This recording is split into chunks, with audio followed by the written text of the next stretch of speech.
Want a simple explanation of the law of attraction? Well, here you go.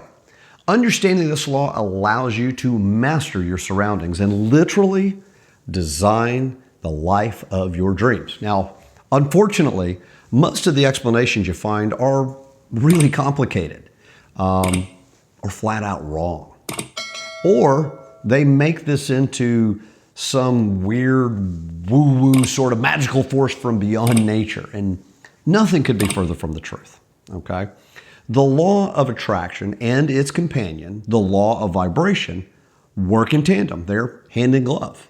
Attraction requires motion. You cannot have attraction without motion. So the great news is that it's a law of nature that everything is in constant motion. And the best way to describe that motion is vibration. You see, what many just don't realize is that every physical thing on this planet and in the entire material universe is comprised or made up of the same primary substance or stuff, the same primary element. Scientists describe this material as energy. Now, the people who study the Bible would call it light. One of the very first statements in the book of Genesis is, "Let there be light." And, that occurred before the sun was actually created. So when God said, "Let there be light," or "light be," it wasn't like he all of a sudden just flipped on a light switch and boom, the lights are on. No, he created the very element out of which the entire universe is made. So light, in the scientific sense, is not illumination as we come to think of it. Rather, it's energy. That means light and energy in this context are the same. So everything that you see is made out of energy or light. When you get to the atomic or the subatomic or even the quantum level, you find energy. So this table, the device you're watching, the clothes that you're wearing, and even your physical body is all made out of energy. Now, I want you to think of this for a moment. Your body is an electrical molecular structure.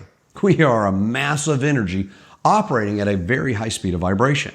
If you looked at your body through an electron microscope, you would see that energy dancing right before your very eyes, okay? Now, it's how you use your mind that's going to dictate the vibration that you're in, all right? Remember, you are not your physical body. This is merely the suit or the packaging that you wear while you're here on the earth. So again, all these physical things that we can see, they appear solid, but in reality, when you view them with a powerful enough microscope, you will see the constant motion. What distinguishes these various elements are the forms in which they take. Again, all things are made out of energy. Each element is constantly vibrating back and forth. And this vibration, well, it creates a frequency. And frequency is simply the measure of that rate of vibration. Okay, it's the speed back and forth. So the law of vibration is simply that everything vibrates, nothing rests. Now stick with me because this is really getting to the really good stuff, all right? The law of attraction then cannot exist without the law of vibration. Now that's why I generally refer to them collectively as the law of vibration and attraction. Since everything vibrates and creates a frequency or a magnetic force or a resonance, all right? That action creates a two-pronged effect. That resonance begins to attract other particles that share a like or a harmonious vibration. And at the same time, that resonance begins to repel or push away any unlike or inharmonious vibrations. And you've probably seen two magnets that when facing in one direction, man, they connect, right? They suck right together. But if you flipped around and face and push them in the opposite direction, they repel each other. It's amazing that two objects with no apparent power source can exert so much force when we attempt to put them together. Well, when two particles connect, they form a new element with a new or a different vibration. They increase in strength or power of their vibration and begin to attract even more energy and more elements that are in harmony. Now, here's what that means for you.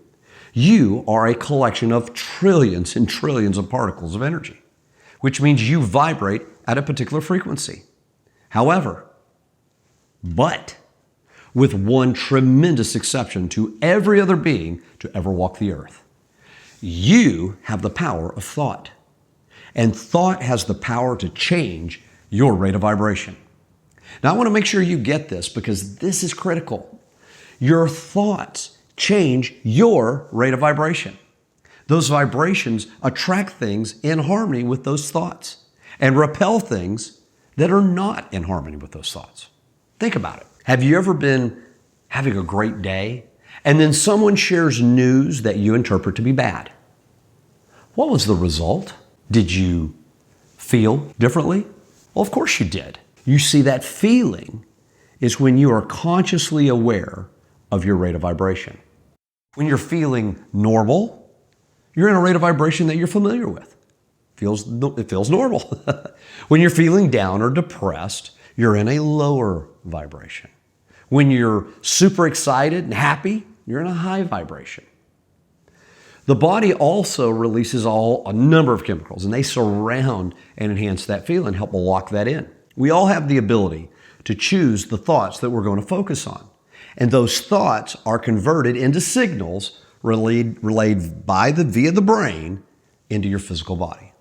And then, according to the law of attraction, we attract like things, like particles, like conditions, and like people into our surroundings. And then we also repel things and people that are not in harmony with that vibration. Everyone talks about the law of attraction. However, the law of attraction is a secondary law that depends on the primary law of vibration. We control the vibration based on the thoughts that control our ruling state.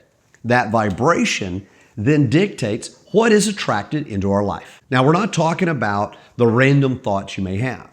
Rather, it's the consistent thoughts that operate on the subconscious level. These thoughts form what I like to call your BS, your belief system, or your paradigms, the way in which you see the world. Remember, you don't see the world as it is. You see the world as you are. And as you change, how you see the world around you changes. Ever wonder why you tend to attract the same sort of people in your life? Or why you attract the same sorts of opportunities or challenges? Or why when things are going really good, something seems to always show up to mess that deal up? It has everything to do with the law of vibration and attraction. Now, I've been studying and applying these laws for over 30 years to create the life of my dreams. And I've created a course called Limitless Thinking, where I show you exactly how to take control of these laws and use them to get anything that you want. It's a pretty simple process. Okay, here we go. Number one, align your thoughts with what you desire. What do you want? Rework any belief system or any of that BS that is in conflict with those desires. And then trust the law of vibration and attraction to do what it does, which is move you toward your desires and then move those desires toward you. You see, the key to a great marriage, the key to great health, the key to amazing relationships, the key to massive wealth is understanding how to use the law of vibration and attraction to your advantage.